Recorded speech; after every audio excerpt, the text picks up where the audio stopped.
జాతీయ స్థాయిలో బీఆర్ఎస్ ఆస్తులు చర్చనీయాంశంగా మారాయి. ప్రతిపక్షంలోనూ బీఆర్ఎస్ ఆస్తులు తగ్గలేదు. ప్రాంతీయ పార్టీల్లో ధనిక పార్టీగా బీఆర్ఎస్ నిలిచింది. రెండవ స్థానంలో టీఎంసీ నిలిచింది.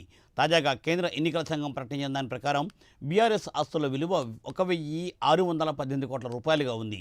బ్యాంకు ఖాతాలో 1,110 కోట్ల రూపాయలు ఉన్నాయి.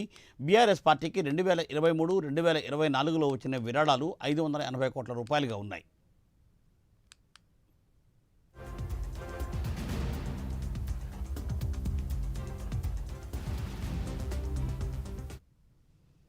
రైట్, దీనిపై మరింత సమాచారాన్ని మా ప్రతినిధి చందు అందిస్తారు. చందు,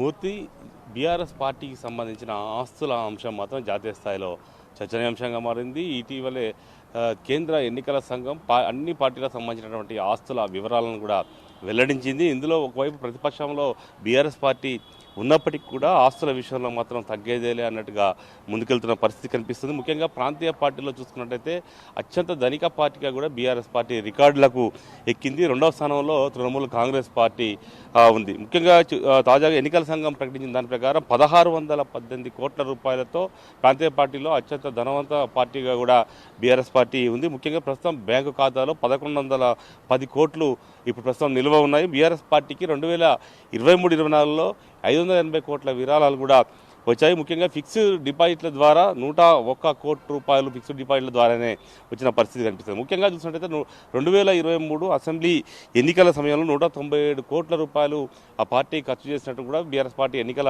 అఫిడవిట్లో అయితే పేర్కొంది. అసెంబ్లీ ఎన్నికల్లో ఒక్కొక్క అభ్యర్థికి 40 లక్షల రూపాయల చెక్కులను కూడా అందించింది. 119 మంది అభ్యర్థులకు మొత్తం 47 కోట్ల రూపాయలను కూడా పార్టీ ఖాతాలో నుంచి ఇచ్చింది. మరోవైపు పార్టీ ఎన్నికల ప్రచారం కావచ్చు, బహిరంగ సభలు కావచ్చు, అదేవిధంగా టీవీ యాడ్స్ కావచ్చు, పలు రూపంలో ఇచ్చినటువంటి ఖర్చు మాత్రం 147 కోట్ల రూపాయల ఖర్చును ఆ రూపంలో వెల్లడించింది. ముఖ్యంగా చూసినట్టయితే ఇక మరోవైపు ఇతర రాష్ట్రాలు, ముఖ్యంగా టీఆర్ఎస్ పార్టీ బీఆర్ఎస్గా మారిన తర్వాత పలు రాష్ట్రాల్లో ఆఫీసులను ఏర్పాటు చేసింది. ముఖ్యంగా ఢిల్లీ కావచ్చు, మధ్యప్రదేశ్, అదేవిధంగా నాగపూరు, పూణేలో పార్టీ కార్యాలయాలు కూడా ఏర్పాటు చేసింది. అయితే పార్టీ కార్యాలయాలకు సంబంధించినటువంటి అద్దెలు కావచ్చు, మెయింటెనెన్స్ కావచ్చు, దానికి పెద్ద ఎత్తున కూడా నిధులను ఖర్చు అయితే చేసింది. మరోవైపు ఢిల్లీలో పార్టీ ఆఫీస్ ఏకంగా నిర్మాణమే చేసింది. ముఖ్యంగా పార్టీ నిర్మాణాన్ని ఏదైతే పార్టీ ఆఫీస్ కోసం స్థల సేకరణ కోసం దాదాపు 1,70,00,000 రూపాయలు కూడా ఖర్చు పెట్టింది. దాని నిర్మాణం పూర్తిగా కూడా 15 కోట్ల రూపాయలను